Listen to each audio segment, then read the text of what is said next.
ദൈവ തിരുനാമം മഹത്വപ്പെടുമാറാകട്ടെ. കർത്താവിൽ അനുഗ്രഹീതരെ, പരിശുദ്ധമായ വലിയ നോമ്പിലെ 17-ാം ദിവസമായ ഇന്ന് നാം ചിന്തിക്കുന്ന വേദഭാഗം വിശുദ്ധ മർക്കോസ് എവൻഗലിസ്ത എഴുതിയ സുവിശേഷം 10-ാം അധ്യായം 17 മുതൽ 27 വരെയുള്ള വേദഭാഗത്തെ ആസ്പദമാക്കിയാണ്.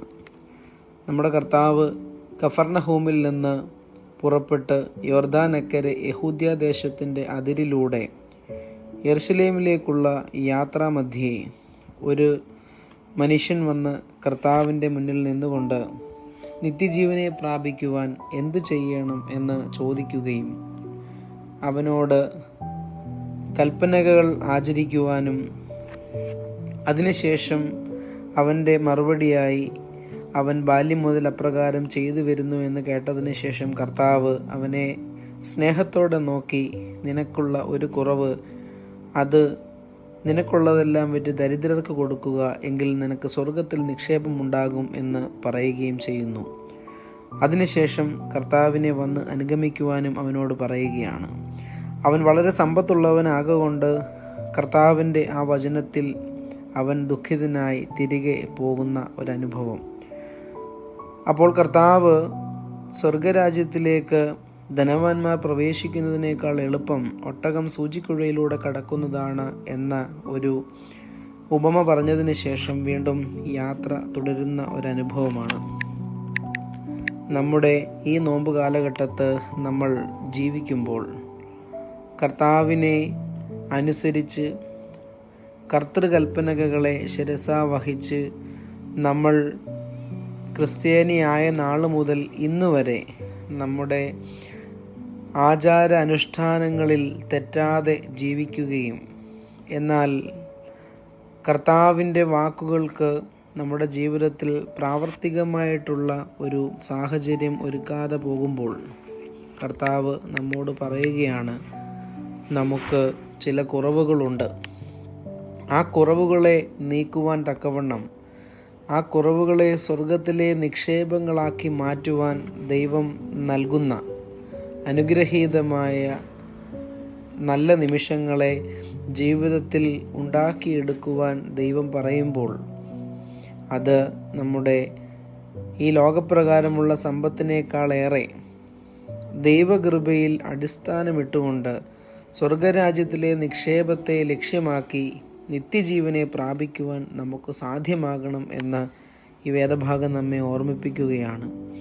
നമ്മുടെ ജീവിതത്തിൽ ഈ നോമ്പ് കാലഘട്ടത്ത് ഈ ജീവിതമാകുന്ന ഓട്ടപ്പാച്ചിലിൽ ദൈവത്തെ കണ്ടുമുട്ടുമ്പോൾ നമ്മുടെ മനോഭാവം നിത്യജീവനെ അവകാശമാക്കുവാൻ എനിക്ക് എങ്ങനെ കഴിയും എന്ന് ആത്മപരിശോധന നടത്തുവാൻ ഈ വേദഭാഗം നമ്മെ ചിന്തിപ്പിക്കണം. അപ്രകാരം നമ്മുടെ ആചാര അനുഷ്ഠാനങ്ങളിൽ നമ്മൾ വളരെ കൃത്യമായി പാലിക്കുമ്പോൾ നമുക്ക് ചുറ്റുമുള്ളവർക്കും കരുതുവാനും സ്നേഹിക്കുവാനും അവരെ ജീവിതത്തിൽ ഉയർത്തിപ്പിടിക്കുവാനും അവരെ ജീവിതത്തിൻ്റെ അനുഭവങ്ങളിൽ താങ്ങും തണലുമായി നിൽക്കുവാനും കഴിയുമ്പോൾ തീർച്ചയായിട്ടും നമുക്ക് നമ്മുടെ ജീവിതത്തിൽ കുറവുള്ളതിനെ ദൈവിക അനുഗ്രഹങ്ങളുടെ സ്വർഗത്തിലെ നിക്ഷേപമായ നിത്യജീവനെ പ്രാപിക്കുവാൻ കഴിയും എന്നും നമുക്ക് മനസ്സിലാക്കുവാൻ കഴിയും. ഇവിടെ വലിയ ധനമുള്ള മനുഷ്യൻ, അവന് ദൈവസ്നേഹത്തെ തിരിച്ചറിയാതെ അവൻ തിരികെ പോകുന്ന അനുഭവമാണ്. കർത്താവ് അവനെ നോക്കി സ്നേഹത്തോടെയാണ് പറയുന്നത്, നിനക്കൊന്ന് കുറവുണ്ട്, നീ അത് നിനക്കുള്ളത് വിറ്റ് ദരിദ്രർക്ക് കൊടുക്കുക എന്ന്. ഒരുപക്ഷെ നമ്മുടെ ജീവിതവുമായി ബന്ധപ്പെട്ട് നമ്മൾ ചിന്തിക്കുമ്പോൾ സകലതും വിറ്റ് ഒന്നുമില്ലാത്തവനായി തീരുന്ന ഒരനുഭവത്തെക്കുറിച്ച് അല്ല പറയുന്നത്, മറിച്ച് നമ്മുടെ ജീവിതത്തിലുള്ള കുറവുകളെ ദൈവസന്നിധിയിൽ സമർപ്പിച്ച് സ്വർഗത്തിലെ നിക്ഷേപത്തെ ഓർത്ത് നിത്യജീവൻ്റെ അവകാശത്തെ നേടുവാൻ നമ്മുടെ ജീവിതത്തെ ഒന്ന് ക്രമീകരിക്കുവാൻ നമുക്ക് സാധിക്കണം എന്നുള്ളതാണ് അതിൽ നിന്ന് നമുക്ക് മനസ്സിലാകുന്നത്. ഈ ലോകപ്രകാരം ജീവിക്കുവാൻ ധനവും സമ്പത്തും സാഹചര്യങ്ങളും ഒക്കെ വേണം. അതിന് ഉപരിയായി എന്തെങ്കിലും ഉണ്ടെങ്കിൽ അത് നമുക്ക് ചുറ്റുമുള്ളവരെ സഹായിക്കുവാനും കരുതുവാനും കഴിയുന്ന തരത്തിൽ വിനിയോഗിക്കുമ്പോൾ നമുക്ക് സ്വർഗത്തിൽ നിക്ഷേപമുണ്ടാകും എന്ന് മനസ്സിലാക്കുവാൻ കഴിയും. ദാനധർമ്മം നോമ്പിൻ്റെ അടിസ്ഥാനപരമായ ഒരു നല്ല പുണ്യകർമ്മമാണ്. ഈ നോമ്പ് കാലഘട്ടത്ത് എത്രത്തോളം നമുക്ക് നമ്മുടെ സമ്പത്തിൽ നിന്നും നമ്മുടെ സമയത്തിൽ നിന്നും നമുക്ക് കഴിയുന്ന രീതിയിൽ അതിൻ്റെ ദശാംശം മാറ്റിവെച്ച് ഉചിതമായി അത് വിനിയോഗിക്കുവാൻ കഴിയും എന്നുള്ളതും സ്വർഗത്തിലെ നിക്ഷേപത്തെ നമുക്ക് നേടുവാൻ തക്കവണ്ണം നമ്മുടെ ജീവിതത്തെ ഒരുക്കുന്ന ഒന്നായി തീരുവാൻ കഴിയും.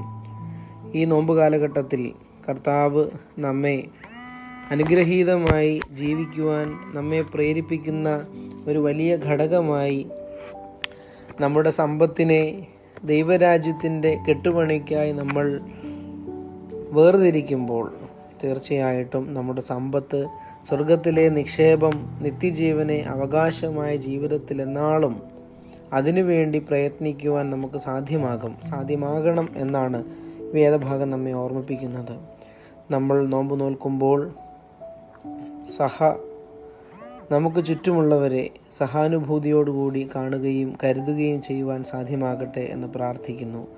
നോമ്പുകാലത്തെ എല്ലാ അനുഗ്രഹങ്ങളും ദൈവം നമുക്ക് നൽകട്ടെ. നമ്മുടെ ജീവിതത്തിൽ സ്വർഗത്തിലെ നിക്ഷേപമായ നിത്യജീവനെ പ്രാപിക്കുവാൻ നമുക്ക് സാധ്യമാകണം.